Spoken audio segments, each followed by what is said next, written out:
Welcome to a story that history tried to bury.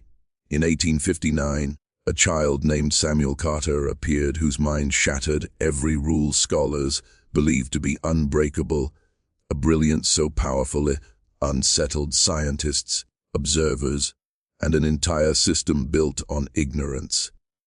Before we go deeper, tell us where you're watching from in the comments, and please subscribe, because every story here is built on hours of digging through true historical records, forgotten documents, and verified accounts to bring you facts that are real, raw, and often disturbing.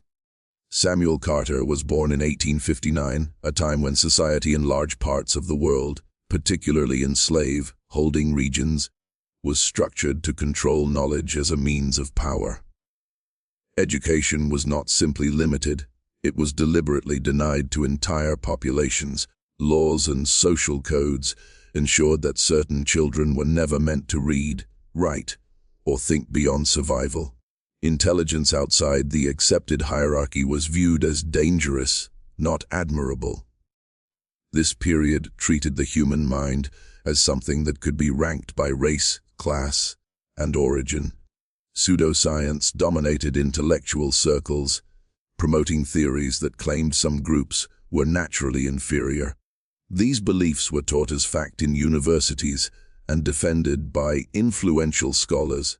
A child born with extraordinary mental abilities during this time was not seen as gifted, but as a contradiction that threatened the entire system. Samuel Carter's birth occurred in a world where curiosity was suppressed and questioning authority could bring punishment. Children like him were expected to mature into obedience, not insight. Any sign of advanced reasoning was often met with suspicion or fear. Intelligence that did not fit the accepted narrative was labeled unnatural, abnormal, or even dangerous. What makes his birth so significant is not just when it happened, but what it represented. A mind like Samuel's emerging in 1859 exposed the fragility of the beliefs used to justify oppression.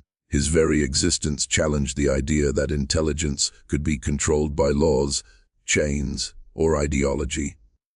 In an age built on enforced ignorance, Samuel Carter's life began as a quiet disruption, one that history struggled to explain, record honestly, or accept. His birth alone stood as evidence that truth does not obey the rules imposed by power. From an unusually young age, Samuel Carter demonstrated cognitive abilities that stood in stark contrast to what 19th-century society believed possible for a child born into his circumstances. Observers noted his exceptional memory, rapid pattern recognition, and an ability to grasp complex ideas without formal instruction. In a time when intelligence was narrowly defined and rigidly classified, such traits were considered anomalies rather than signs of genuine brilliance. Accounts suggest that Samuel could understand spoken information after hearing it only once, recalling details with striking accuracy days or even weeks later. He reportedly showed an intuitive grasp of numbers, cause and effect reasoning, and abstract thinking, skills that most scholars of the era believed required structured education and years of training. The fact that these abilities emerged naturally made his case deeply unsettling to those who studied him. What truly defied accepted norms was not just his intelligence, but the speed at which it developed. While contemporary theories claimed that intellectual capacity evolved slowly and was limited by birth status, Samuel's mental growth appeared accelerated and self-directed. He asked questions that reflected advanced reasoning, challenging adults who themselves lacked the answers. This reversed the expected order of knowledge and authority. Rather than celebrating or nurturing his intellect, many observers attempted to explain it away. Some dismissed it as mimicry, coincidence, or exaggeration. Others viewed it as a curiosity to be examined, not a human mind to be understood. His intelligence did not fit neatly into the era's scientific frameworks, making it easier to doubt than to accept. Samuel Carter's early displays of intelligence exposed a critical flaw in the beliefs of the time: that genius could be predicted, controlled, or confined by social boundaries. His mind stood as living proof that intellectual potential exists independently of the limits society tries to impose. During the mid-19th century, science was heavily influenced by racial hierarchy theories, phrenology, and early forms of social Darwinism. Many respected scholars claimed intelligence could be measured, ranked, and predicted based on physical traits, ancestry, and social status. These ideas were presented as objective science, taught in institutions, and used to justify inequality. Samuel Carter's intellectual abilities directly contradicted these widely accepted doctrines. What made his case especially troubling to scientists of the time was that his abilities could not be explained by environment or education, two factors often cited when anomalies appeared. Samuel displayed advanced reasoning without formal schooling, undermining the argument that intelligence was solely the result of structured learning or inherited privilege. His mind did not align with the data these scientists relied on, making him an inconvenient outlier. Rather than prompting a reevaluation of flawed theories, many academics attempted to force Samuel's abilities into existing frameworks. Some suggested rare biological abnormalities, while others speculated that his intelligence was temporary or exaggerated. A few even argued that documenting such cases was dangerous, as it threatened to weaken the credibility of established science. The priority became protecting theory, not discovering truth. Samuel's existence revealed a deeper issue within 19th century science. Bias shaped conclusions long before evidence was examined. Scientific inquiry was not neutral. It was influenced by cultural assumptions and power structures. When real-world evidence challenged those assumptions, it was often dismissed rather than investigated. Samuel Carter became a test case of how science can fail when it serves ideology instead of truth. By simply being who he was, Samuel forced an unspoken question into scientific circles: what if the foundational beliefs about intelligence were wrong? That question, left unanswered at the time, would later contribute to the collapse of many 19th century pseudoscientific theories. His mind didn't just challenge science, it exposed its limitations. Samuel Carter's unusual mental abilities did not go unnoticed. Individuals around him, overseers, educators, clergy, and local intellectuals, began observing his behavior with a mixture of curiosity and unease. In the 19th century, anything that deviated from accepted norms was carefully watched, especially when it threatened social or scientific assumptions. Samuel's actions, speech, and problem-solving abilities drew attention precisely because they could not be easily explained away. Some contemporaries attempted to document his abilities through written notes, letters, and second-hand accounts. These records often described his sharp memory, advanced reasoning, and unexpected insights during conversations. However, the language used in these documents frequently reflected the biases of the time. Rather than portraying Samuel as a gifted child, many observers framed him as a phenomenon or curiosity, reducing his humanity while emphasizing his difference.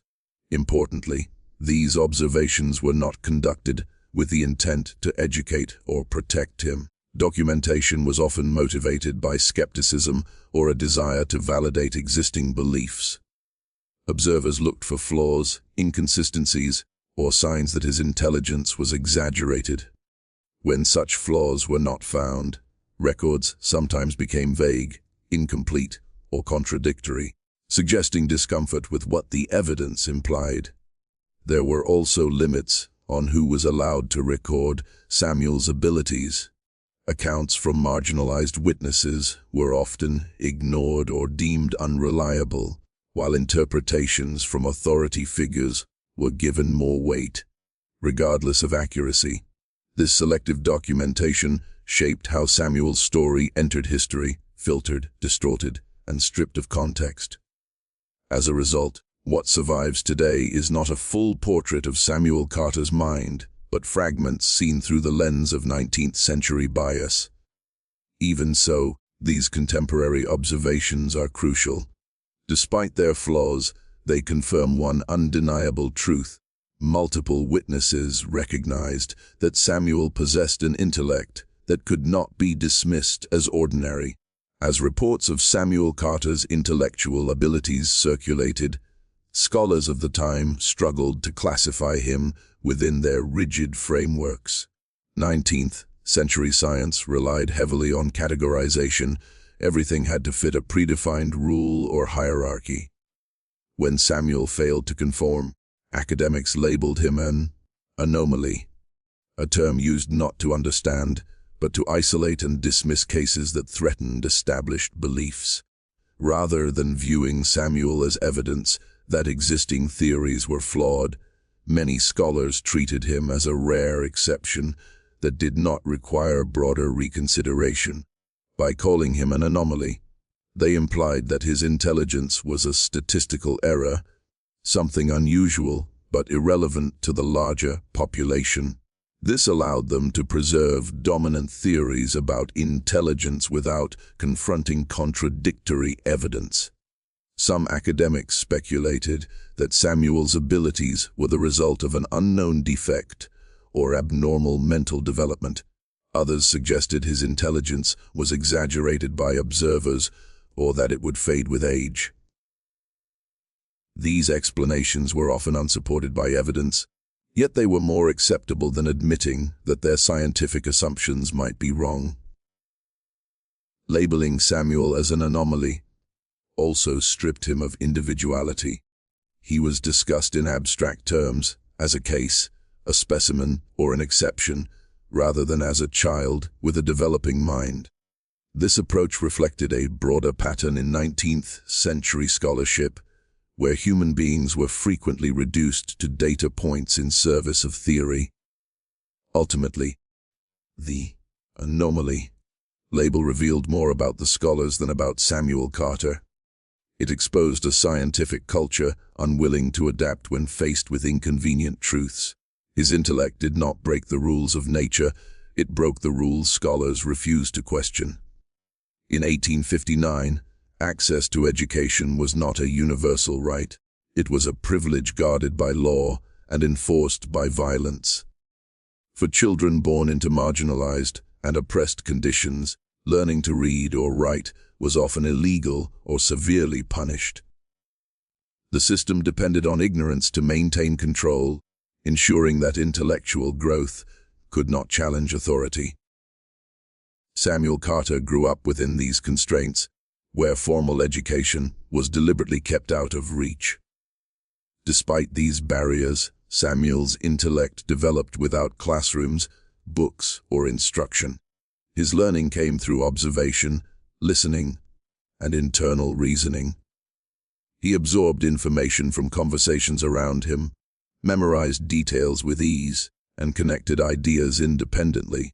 This kind of self-directed intelligence was especially threatening because it could not be regulated or stopped by denying access to schools. Those around him often attempted to suppress his curiosity rather than encourage it. Asking questions, correcting others, or demonstrating advanced understanding was seen as disruptive or dangerous. In some cases, intellectual expression itself became a risk, forcing Samuel to hide or restrain his abilities to avoid punishment. Yet even under pressure, his mind continued to work, analyze, and evolve. What made Samuel's case remarkable was not just that he learned without education, but that he learned in defiance of its absence. His intellect functioned independently of the structures designed to control it. This contradicted the belief that intelligence required formal training or permission to exist. Samuel Carter's story proves that education systems can restrict opportunity, but they cannot fully extinguish human potential. His unstoppable intellect stood as quiet resistance against a world determined to keep him uninformed, and in doing so, it exposed the limits of oppression itself. Samuel Carter's mental abilities went beyond what even sympathetic observers could rationalize. He demonstrated advanced reasoning skills that appeared spontaneously, without structured learning or guidance. This included the ability to draw logical conclusions from incomplete information, recognize patterns in events, and anticipate outcomes, skills that 19th-century scholars believed required years of disciplined study. One of the most puzzling aspects of Samuel's mind was his apparent capacity for abstract thinking. He could discuss ideas that were not physically present, reason about hypothetical situations, and reflect on cause and consequence in ways uncommon even among educated adults of the era. Such abilities directly contradicted prevailing beliefs that abstract reasoning was both rare and dependent on formal education. Equally striking was his emotional and cognitive awareness. Accounts suggest Samuel could read social situations with unusual clarity, understanding intentions, contradictions, and inconsistencies in others' statements. This level of insight was difficult to measure and even harder to explain within the rigid scientific models of the time, which often ignored emotional intelligence altogether.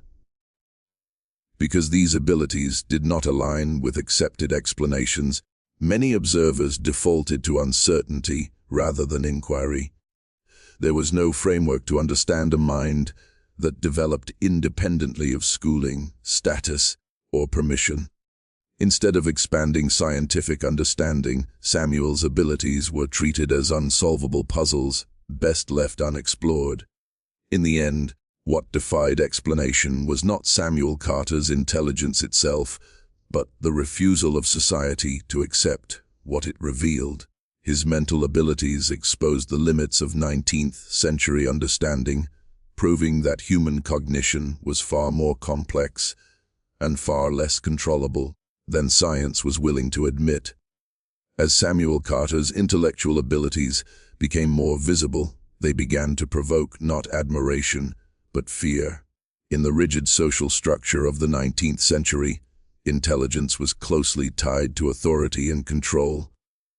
A mind that exceeded expectations, especially from someone society deemed unqualified to possess it, was perceived as a threat.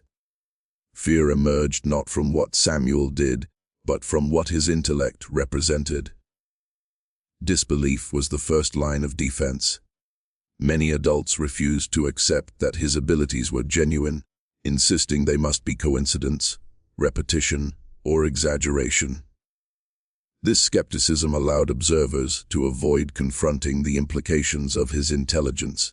Accepting the truth would have required questioning long-standing beliefs about who was allowed to be intelligent. As denial failed, fear deepened. An intelligent mind that could not be controlled raised concerns about influence, resistance, and disruption of order. Authorities and scholars worried that acknowledging such intelligence might inspire others or weaken the narratives used to justify social hierarchies. Knowledge, in this context, was power, and Samuel's mind embodied uncontrolled power. This fear often resulted in silence or suppression.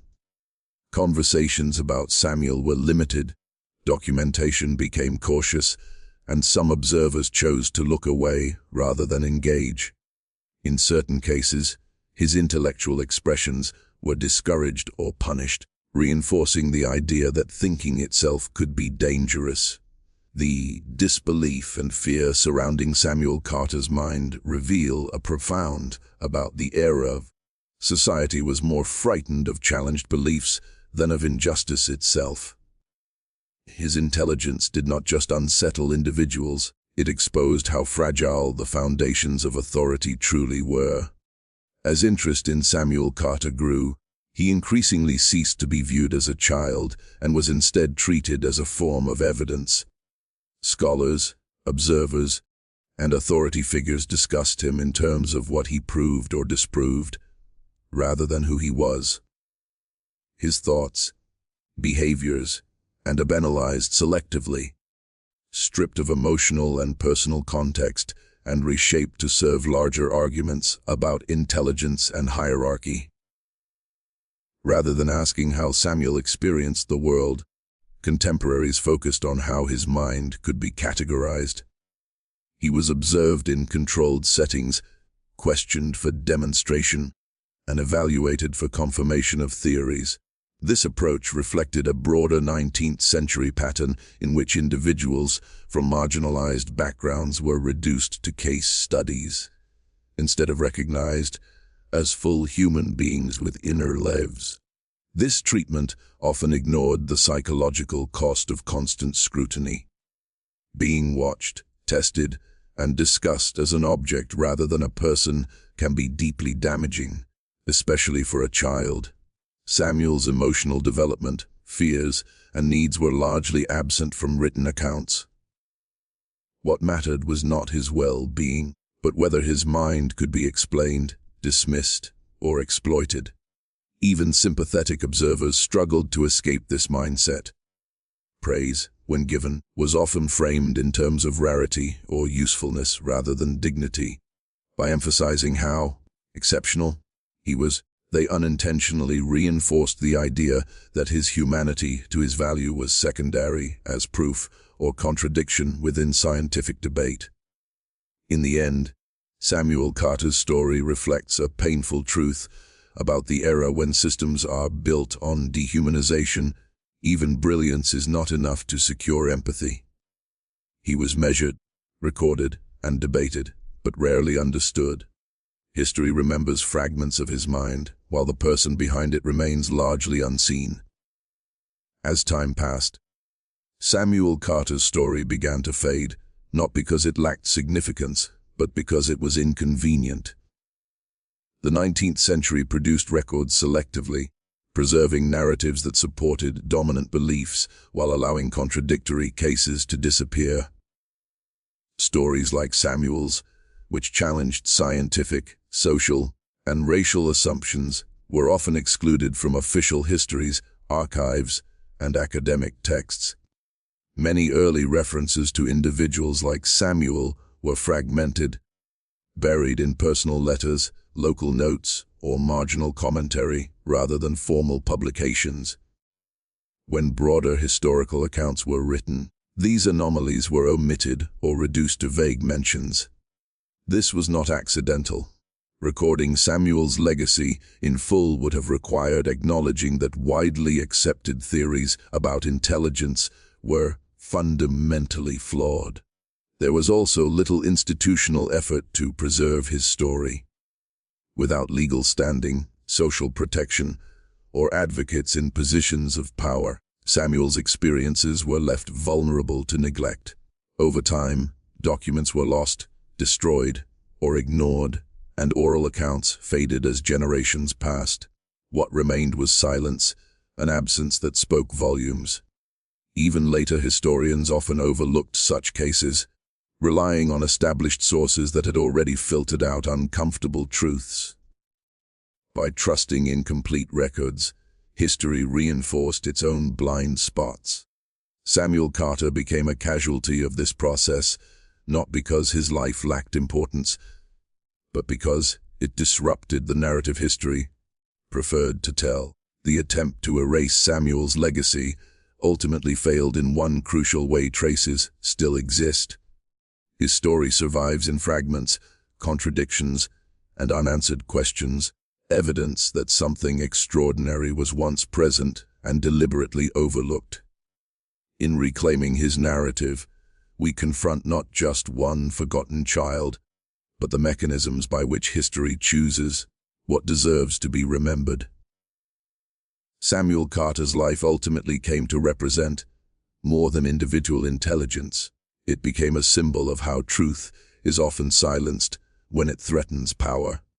His abilities challenged systems built on control, hierarchy, and enforced belief. Rather than allowing those systems to be questioned, authority chose suppression, denial, and erasure. This pattern was not unique to Samuel, but his case exposed it with unusual clarity. Power structures of the 19th century depended on carefully maintained narratives about who was capable, worthy, and intelligent. When Samuel's mind contradicted those narratives, it was not the beliefs that were questioned. It was Samuel's legitimacy.